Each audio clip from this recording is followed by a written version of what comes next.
Boa tarde, todo mundo, tudo bem? Deixa eu começar, primeiramente, pedindo desculpas. Eu queria estar apresentando isso aqui ao vivo, mas como eu expliquei para o pessoal do evento, eu tive um contratempo grande e completamente imprevisto. E nesse momento, se tudo deu certo, eu estou aí no chat, oi eu, mas eu estou no aeroporto esperando um voo embarcar que foi remarcado literalmente coisa de 5, 6 dias atrás. Então, assim, peço mil desculpas e tenho certeza que vamos ter duas apresentações maravilhosas aqui. E de toda forma, se tiverem perguntas depois, eu vou estar aqui para responder. E se tiverem perguntas depois que eu já tiver que ter entrado no meu voo, eu vou ficar muito, muito feliz de responder quaisquer perguntas que vocês tenham depois, tá? Então, assim, muito obrigado, de verdade, por estarem aqui, primeiramente. Muito obrigado ao pessoal da PUC por me convidar. E sem mais delongas, que não sou muito desses de ficar enrolando, vamos passar para a apresentação, porque eu estou agoniado do tamanho que eu estou na tela agora. Eu estou louco para ficar bem piquititinho, que era o que eu queria o tempo todo. Então deixa eu me colocar piquititinho aqui na tela. Vou lá para o cantinho, bem menor eu. E não quero ninguém mais me vendo, não. Vamos lá, é isso aí. Inovações em TI para tradutores e intérpretes. Mão na roda ou desastre à espreita? Eu escolhi esse título porque eu estou vendo muito do que a gente chama em inglês de doom and gloom, né? Daquelas previsões apocalípticas, de que o futuro da profissão já era, de que está na hora de arrumar as malas e ir embora. E nesse momento específico do mercado, eu entendo isso porque a gente está num momento de muita incerteza, de muita tensão entre diferentes tecnologias, de tudo que está acontecendo. Mas hoje, especificamente, eu resolvi não focar na parte do doom and gloom do negócio. Eu resolvi não focar na parte negativa, porque eu acho que já tem gente demais falando sobre isso. Se vocês quiserem se sentir deprimidas ou deprimidos com o futuro da profissão, tem uma série de pessoas que podem te ajudar. E também porque tem vantagens que essas novas ferramentas trazem para a gente. Tanto as novas quanto as antigas. Inovação em TI para tradutor e intérprete não é nada novo. E tem muita coisa interessante que a gente poderia estar usando e está, e tem coisa que a gente poderia estar usando e não está também. Então, eu não sou desse de ficar fazendo suspense, então a resposta para a pergunta é claramente, para mim, nesse momento, mão na roda. Essas ferramentas são muito mais mão na roda hoje para mim, em termos do que elas podem trazer para o futuro, do que elas são é, um problema a se tratar. Porque o problema existe. O problema não está inexistente, por assim dizer. Mas, nesse momento, ninguém tem uma solução real para ele. Então, o que a gente pode fazer é se aproveitar do que essas ferramentas têm agora, trazer o melhor que elas podem trazer para a nossa vida, para a nossa profissão, e o tempo todo monitorar a situação, claro. Mas é muito melhor hoje, e eu vou falar um pouquinho sobre mais isso, pensar de forma pragmática do que pensar de forma apocalíptica. Porque pensar de forma apocalíptica, gente, é uma coisa que a gente faz sempre, tá? Se você olhar aqui essa retrospectiva da depressão em marcha lenta, que eu carinhosamente apelidei a nossa carreira espetacular, vocês veem aqui que desde os anos 80, quando surgiu o Sistran, que foi o primeiro software de tradução por máquina, que não era tipo, pega a palavra A, procura no dicionário, coloca na frase. Pega a palavra B, procura no dicionário de bilíngue, coloca na frase.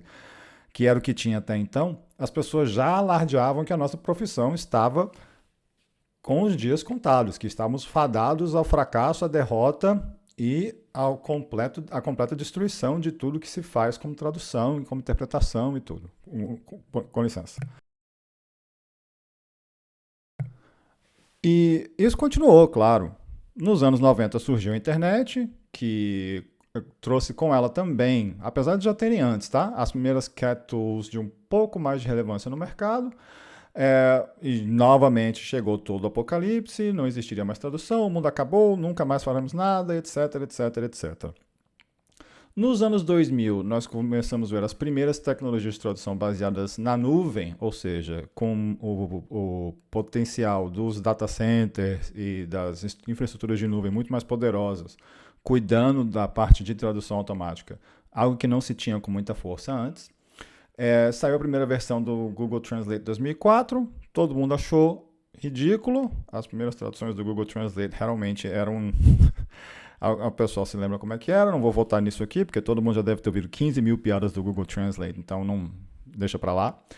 E em 2016, 12 anos depois, o Google Translate teve uma revolução, com base num fenômeno chamado redes neurais, e inaugurou-se a era da tradução de máquina por rede neural, e a qualidade das traduções, depois que esse modelo de aprendizado de máquina, de aprendizado profundo, como eles chamam, foi incorporado, foi imenso. Então a gente passou a rir bem menos. Algumas pessoas ainda rindo, mas na maioria dos casos sem muito do que rir, na verdade, mais de desespero do que qualquer outra coisa. E agora, perdão, chegamos aqui em 2024, início de 2020, nesse novo mundo pós-pandemia, nessa nova era da Terra-média, e surgem os Large Language Models, surgem empresas como OpenAI e similares, com produtos completamente novos no mercado, e o pânico se instaura. Pânico, dor e horror, as pessoas basicamente perderam as estribeiras com relação às previsões apocalípticas, todo mundo vendo aqueles vídeos de dublagem em tempo real e tudo parecendo maravilhoso e pensando, ok, a carreira de intérprete acabou então. E a carreira de tradutor sendo impactada também.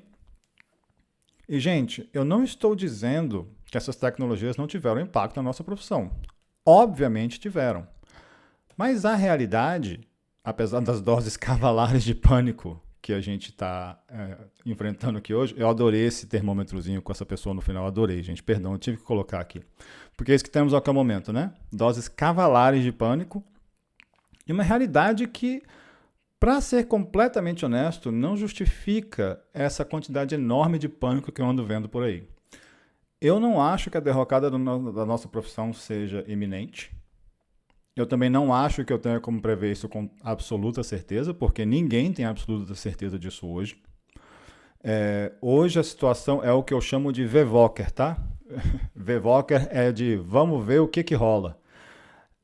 Tá tudo isso num patamar de VVOCer, por quê? Porque, primeiro, as tecnologias ainda não estão maduras. E a gente já sabe que isso não quer dizer de forma nenhuma que elas não vão amadurecer e não vão amadurecer rápido. Mas, ao mesmo tempo, a gente também sabe o que está impedindo essas tecnologias de amadurecer mais rápido ao ponto que as pessoas falem, nossa, não preciso mais de pessoas para fazer X ou Y, na nossa área e em outras áreas também. E, para mim, o grande problema é esse aqui. É o custo que essas ferramentas têm hoje. O Sam Altman, que é o CEO da OpenAI, estava outro dia falando em 7 trilhões de dólares, dizendo de forma muito tranquila, assim, ele falou, não, gente, com 7 trilhões de dólares a gente resolve o problema da inteligência artificial e desses modelos, sem problema nenhum. E aí o cara da NVIDIA, o que faz as placas gráficas que fazem muito desse processamento, viu essa notícia e falou, não, eu faço por 2. E todo mundo falando assim, ok, senhores, os senhores estão falando de trilhões de dólares em uma única tecnologia, para um único tipo de serviço. Vamos parar um pouquinho. E eu não estou vendo nada, e ninguém até agora está vendo nada com nenhuma certeza de que esse paradigma mudou. As necessidades desses modelos continuam imensas em termos de energia. Vocês podem ver aqui do lado a quantidade de tokens, que é basicamente a quantidade de insumos que são utilizados para treinar esses modelos, e a quantidade de dados que eles precisam absorver para ser treinados aumentou 15 mil vezes em 5 anos. E embaixo, essa notícia da NVIDIA falando de quantidades de placas de vídeo H100 por cliente. Gente, quando a gente fala de uma placa dessa H100, e a gente fala de empresas como Facebook e Microsoft comprando centenas de milhares delas, cada uma dessas placas custa na faixa de 5 a 10 mil dólares, tá? Cada. Então, você está comprando 500 mil placas a 10 mil dólares a cabeça, você está gastando um dinheiro pesado aí com essas máquinas. Então, para treinar os modelos que já existem hoje, a necessidade de energia que isso causa é imensa. A quantidade de poder computacional que isso precisa é imenso. As pessoas simplesmente não têm para onde correr hoje em relação a como isso vai ser financiado no futuro. E não tem nenhuma mudança em como essas tecnologias funcionam hoje que me diga que esse paradigma vai mudar nos próximos anos. Honestamente, eu não vejo isso. Qualquer pessoa que diga que tem certeza que não vai acontecer o que vai acontecer está mentindo. Porque, de novo, VVOCer, estamos todos naquele momento ali. Mas hoje, essas previsões para mim estão muito mais apocalípticas do que sensatas e, digamos assim, realistas. A qualidade das ferramentas de interpretação automática, especificamente, continuam bem ruins. A qualidade das ferramentas de tradução automática não melhorou com o IA. As ferramentas de tradução automática, na última comparação que eu vi, não estavam batendo, por exemplo, o DeepL, que é considerado por muita gente o padrão ouro para tradução automática. Para interpretação automática, eu adorei essa aspa aqui, em que a pessoa falou que se decisões vão ser tomadas no seu evento, não use interpretação automática. Eu adoro essa frase por causa da pessoa que falou ela. É um diretor de uma das empresas que vende uma das plataformas mais famosas que saiu agora no mercado com um sistema de interpretação automática, que inclusive alguns colegas e algumas colegas testaram e a qualidade hoje está bem ruim. Ele fala isso porque ele sabe o produto que ele tem. Hoje tá fraco o negócio.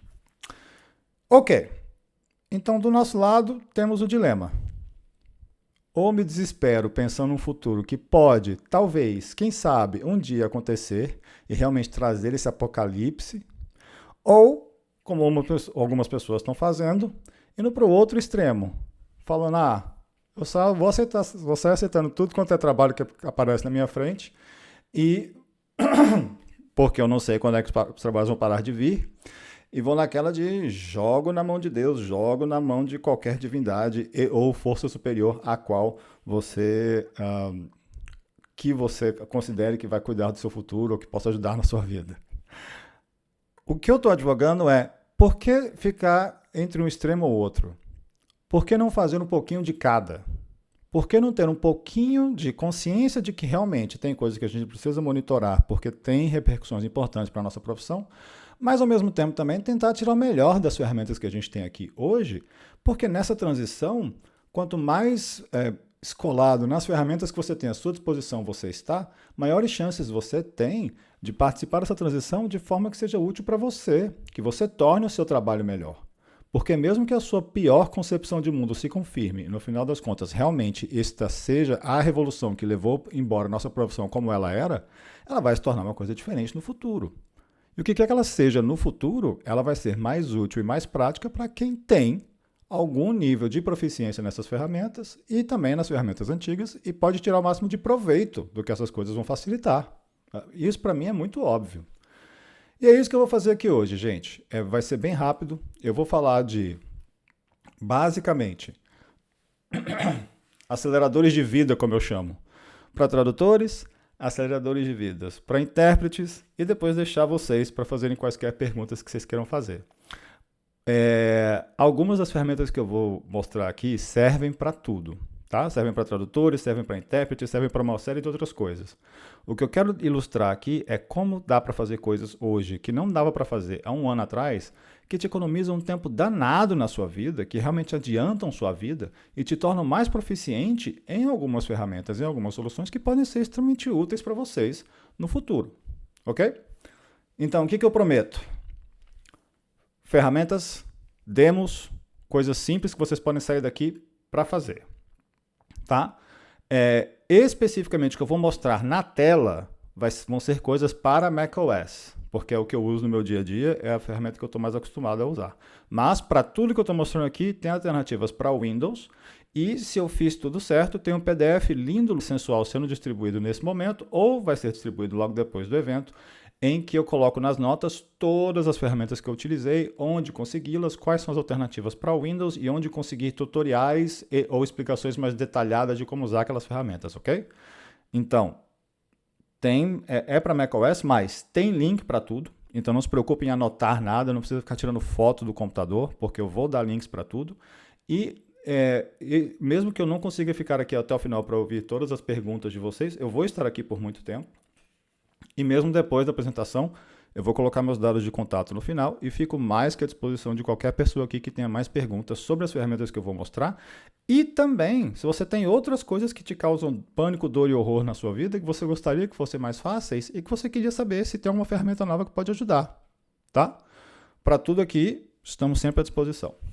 Ok, ferramenta 1.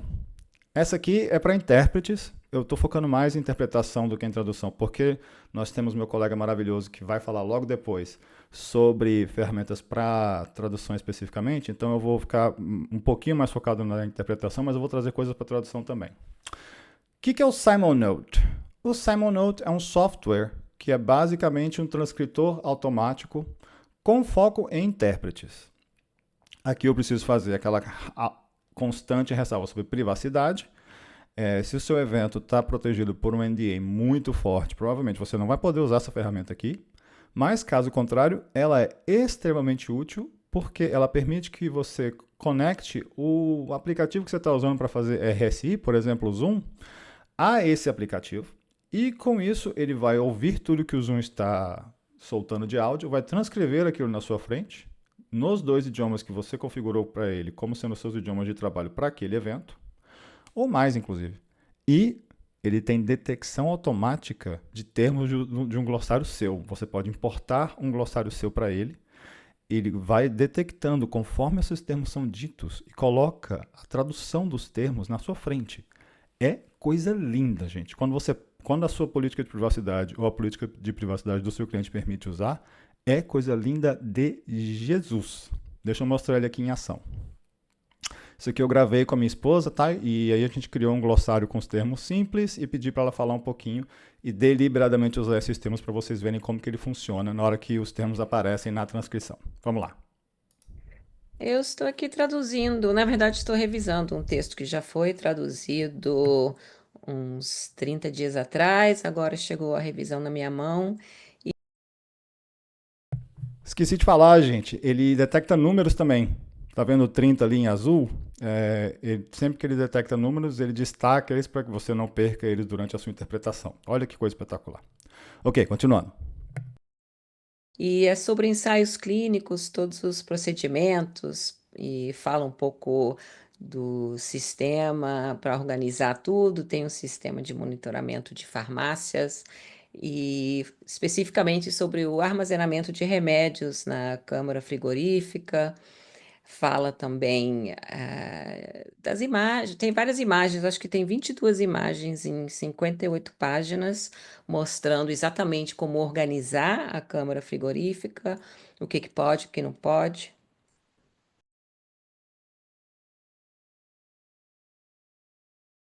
Deixa eu ligar meu microfone de novo. Esse software é pago, tá? Você tem um custo para ele. Não é caro. Você pode fazer uma assinatura mensal e ter minutos ilimitados, ou você pode comprar minutos de cada vez. Mas o importante é lembrar aqui... perdão, só um segundinho. Desculpa. O importante é lembrar é que, na minha humilde opinião, quando cobram, geralmente é uma coisa boa. Significa que você não é o produto, significa que você está de fato pagando por um produto que não está coletando seus dados. Isso é garantia de que eles não estão coletando seus dados? Não, mas é um sinal positivo e vale a pena considerar as políticas de privacidade desses modelos e lembrar também que a saída desses modelos inadulterada geralmente não é útil para treinar os modelos de volta. Eles não estão pedindo para que ninguém olhe as transcrições que estão saindo daqui e as corrijam, o que significa que especificamente para treinamento de modelos como esses, essa saída que sai dali não é de utilidade técnica. Não quer dizer que não estejam guardando nada, mas é um sinal, pelo menos positivo, de que estão cobrando pelo serviço. Ok, ferramenta número 2. Essa aqui é recente. Essa aqui é uma ferramenta da Google, baseada em modelos de língua gigantes também, em Large Language Models, mas ela é especificamente feita para quem faz pesquisa. Chama Notebook LM. Você pode se conectar com a sua conta do Google. E uma vez que você se conecta, ela abre uma série de cadernos de pesquisa na sua frente, entre aspas, e solicita que você vá adicionando fontes para a sua pesquisa. E fontes pode ser tudo. Pode ser um vídeo do YouTube, pode ser um link qualquer de algum site, pode ser um PDF que você tem no seu computador, pode ser uma quantidade enorme de coisas. Você pode colocar, se não me engano, até 60 fontes sobre um assunto de uma vez só. E ele tenta compilar todas aquelas fontes para você e chegar a conclusões se baseando nessas fontes. Não tentando alucinar conteúdo quando ele não sabe, mas tentando especificamente se ater às fontes. E ele tem uma função que eu achei espetacular, que eu fiz questão de querer mostrar aqui hoje, que é a criação do que ele chama de visão geral em áudio. Isso só está disponível até agora em inglês, eles estão prometendo mais línguas para o futuro próximo, mas as fontes não precisam estar em português. Em inglês, podem estar, por exemplo, em português. E o que ele faz é compilar todas as suas fontes e imaginar uma espécie de podcast, uma conversa entre duas pessoas que estariam discutindo o assunto que você está pesquisando e tentando resumir aquele assunto para uma pessoa leiga. O que é espetacular para quem é intérprete está se preparando para um evento sobre um assunto super complexo, ou um tradutor que está com um calhamaço para traduzir sobre um tema sobre o qual ele não tem tanto conhecimento assim. E ele é super divertido porque as vozes ficam absurdamente verossímeis. Eu não sei como eles estão fazendo isso, mas tem um videozinho que eu gravei aqui de novo, e vocês vão ver aqui que eu crio um notebook novo, e ele fala para colocar as fontes que você quiser. Eu tenho aqui só um link de um PDF para um artigo científico sobre tecidos em 3D. E aí ele adiciona a fonte e imediatamente ele vai te dar uma visão geral. Ele vai começar a ingerir esse PDF, por assim dizer, e já vai soltar várias coisinhas sobre o PDF. Ele já deu um resumo ali, ó, que já está em inglês. O resumo já está obtido de um documento que, diga-se de passagem, estava em português. É uma tese em português da USP. E aqui ele aparece com esse íconezinho de Deep Dive Conversation. Se você clicar em Generate, leva uns minutinhos, tá? Então eu cortei o vídeo aqui porque demora uns minutinhos. Mas depois desses minutinhos, ele te sai com um áudio de duas pessoas conversando sobre o assunto daquelas fontes que você colocou ali. Lembra-se que eu coloquei uma só, mas eu podia ter colocado 60. As pessoas já tentaram colocar um livro inteiro como fonte e pedir para ele gerar esse audio overview. E saiu. Inclusive, eu vi um artigo de um autor que falou, gente, eu coloquei o meu livro e eu adorei o resumo que ele fez do livro. Para mim ficou maravilhoso. Praticamente tem um podcast pronto, foi a opinião do autor. Eu vou deixar vocês ouvirem um minutinho só das pessoas conversando sobre uma tese super difícil sobre tecidos 3D para detecção de câncer e coisas assim. Olha que interessante. So the thesis spends a ton of time right at the beginning on the limits of like the old way of doing things, 2D cell culture. Right. It's like they're making this case for why this research, the 3D stuff, is so important. Yeah, why I asked that.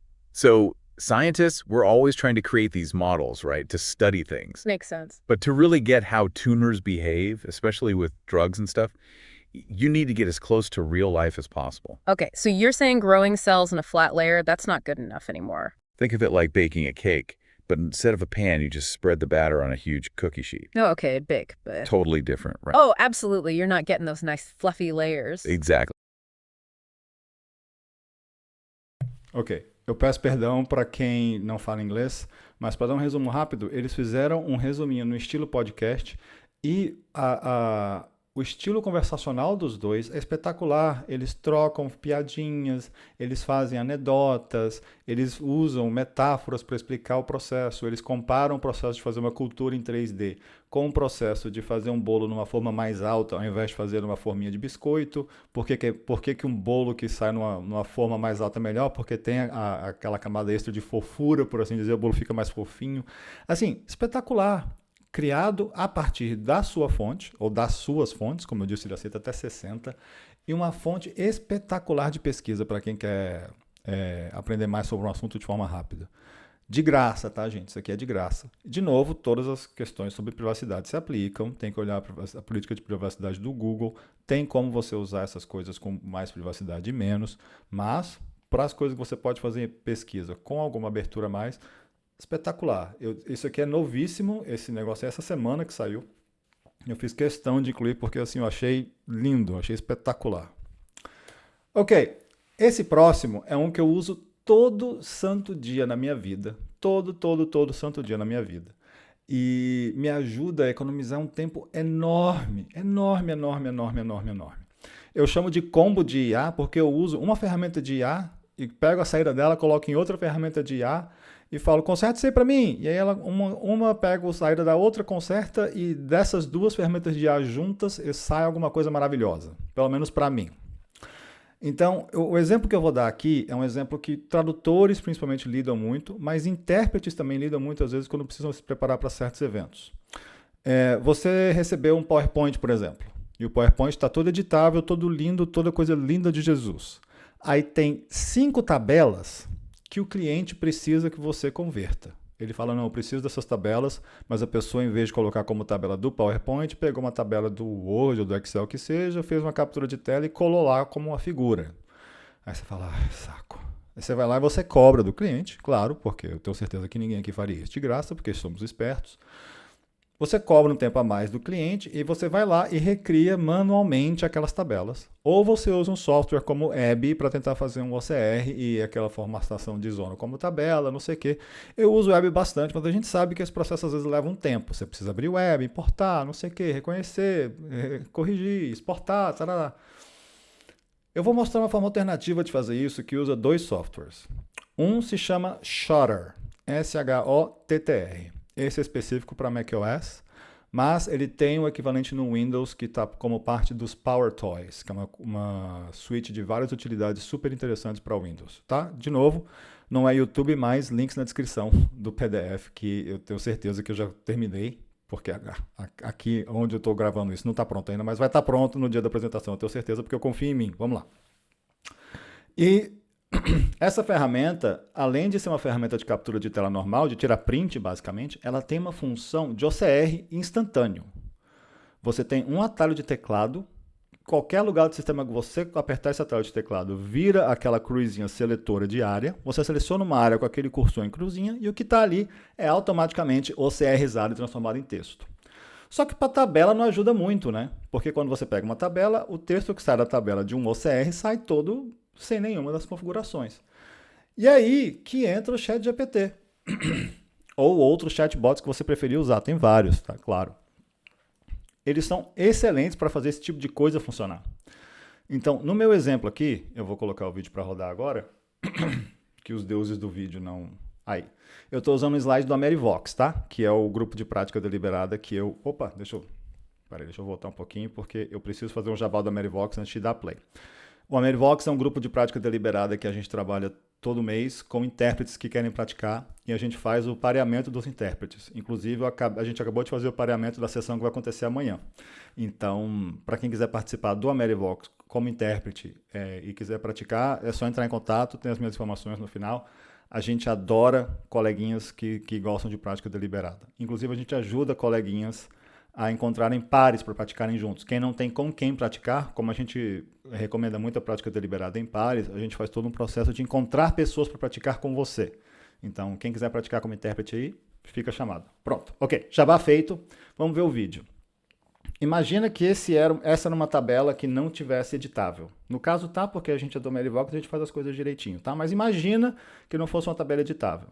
Eu estou com o meu Shotter instalado e aqui embaixo eu tenho um capturador de teclado. Desculpa, gente, peraí. Deixa eu voltar aqui. Aqui, ó. Eu tenho um capturador de teclas que estão sendo digitadas, tá? E o atalho para isso no Mac que eu tenho configurado é esse aqui, ó. Alt, Shift, Alt, Command, O. Que são 3 teclas que estão juntinhas do teclado, então é fácil fazer. O de OCR. Qualquer lugar do meu sistema que eu aperte essas 3 teclinhas, o cursor vira a cruzinha, olha lá, eu seleciono a área que eu quero fazer o OCR e BUM! Acabou, está feito o OCR. É imediato, é instantâneo, não precisa de nuvem, não precisa de nada. E a única pergunta que ele vai fazer aqui é se eu quero adicionar as quebras de linha que ele encontrou ou se eu quero colocar tudo como se fosse um texto corrido. Aqui eu quero as quebras de linha, então eu vou lá e pum! Adicionei. E já está copiado para a minha área de transferência. Agora, o que eu faço com isso? Porque isso é só um monte de texto corrido. Isso não é uma tabela, né? Então, o que eu faço? Eu vou no ChatGPT e eu vou ler o que eu vou digitar aqui, tá? Caso esteja muito pequeno aí no computador de vocês. Opa, perdão. Deixa eu voltar aqui. E eu fui lá no ChatGPT. Voltei um pouquinho, desculpa, gente. Foi lá, copiei. Pum, ChatGPT agora. Adicionei minhas quebras. Fui lá no ChatGPT. Digitei, falei, ChatGPT, tentei copiar uma tabela e só saiu esse texto todo escangalhado. Eu coloquei escangalhado de propósito para ver o que saía. Você pode consertar para mim, por favorzinho? Eu coloquei um por favorzinho, só para ver como é que ele se saía. Aí eu esqueci de colar. Aí ele falou, claro, pode colar aqui que eu faço para você. Aí eu colei e olha isso. E tá aí minha tabela bonitinha. Não satisfeito, eu falei, mas eu não quero copiar isso aí e colar não. Eu falei, faz isso em Excel para mim. Tem como colar isso aí no formato Excel, por gentileza? Aí ele pensou um tiquinho. Eu já estava indo lá em cima copiar dali mesmo para ver se eu conseguia colar no Word, por exemplo, como é que sairia. Mas olha isso. Ele pegou a minha lista de intérpretes voluntários do Amerivox, e, diga de passagem, todo o carinho do mundo para os intérpretes voluntários do Amerivox, porque eles ajudam todo mundo a praticar, proporcionando interpretação em todas as línguas, então muito obrigado. E me sai aí, ó, em Excel, aquela planilhinha que até alguns segundos atrás era só uma figura. Gente, eu uso isso todo santo dia. Todo santo dia. É maravilhoso esse OCR instantâneo. Inclusive, eu já peguei, por exemplo, sei lá, um documento escaneado que estava com aquelas fontes difíceis de ler, tipo texto manuscrito misturado com texto real. Joguei esse OCR instantâneo nele, ele saiu tudo errado, tudo ruim, mas aí eu cheguei no ChatGPT e falei, ChatGPT, isso aqui é de um documento do tipo tal e tal e tal, e o texto saiu todo errado, com um monte de símbolo que não tem nada a ver. Você conserta para mim? Ele consertou em 2 segundos o que eu teria levado uns 20 minutos para consertar, olhando e digitando, olhando e digitando. Gente, isso aqui eu amo. Eu queria mostrar demais isso aqui porque eu amo. Outra função interessante é o Web Captioner. O Web Captioner faz algo muito parecido com o que o SimonNote faz, mas ele não tem aquelas funções de intérprete, tá? Ele não tem aquele destacamento de glossário automático, ele não tem aquela função de destacar os números, é só um escutador de zoom que vai transcrevendo o que aparece no microfone. E ele também não é feito para usar o Zoom como fonte, tá? Ele é feito para usar o que você está falando. A ideia é que você estivesse ditando. Mas com softwares chamado Loopback para macOS e VB Cable para Windows, você consegue transformar o Zoom num microfone virtual. Então você pode pegar esse Web Captioner e dizer para ele, olha, usa esse microfone aqui, esse microfone chamado Zoom. E aí ele começa a transcrever tudo que está saindo do seu Zoom. Ele é maravilhoso, ele não tem aquelas vantagens do SimonNote, mas ele é de graça e ele usa a Google Transcription Engine, que é um negócio da Google que eles também têm garantia de privacidade, de que eles dizem que as ferramentas, os dados nunca saem da sua máquina para o seu servidor, que eles não guardam nada. Então, assim, você tem que confiar na promessa de privacidade alheia, mas é algo que funciona muito bem. E, gente, eu não quero me alongar mais. Eu sei que eu estou falando aqui que nem um louco tem mais ou menos meia hora, mas eu queria que a apresentação fosse curtinha para que desse tempo de vocês fazerem perguntas. Eu quero agradecer muito a PUC por ter me dado a oportunidade de falar com vocês aqui. Eu espero que tenha sido útil para vocês. Eu fiz questão de gastar o grosso do tempo da apresentação falando de ferramentas práticas para o dia a dia. Espero que eu tenha feito uma boa propaganda delas. E eu espero que alguém tenha saído daqui com um pouquinho de... Eu não quero dizer nada muito poliana. Eu não quero dizer que vocês tenham saído daqui achando que, nossa, vai ser tudo lindo. Mas eu queria ter dado um pouquinho de positividade para essa vibe que a gente tem hoje de que as ferramentas, os LLMs, a inteligência artificial vai acabar com a nossa profissão.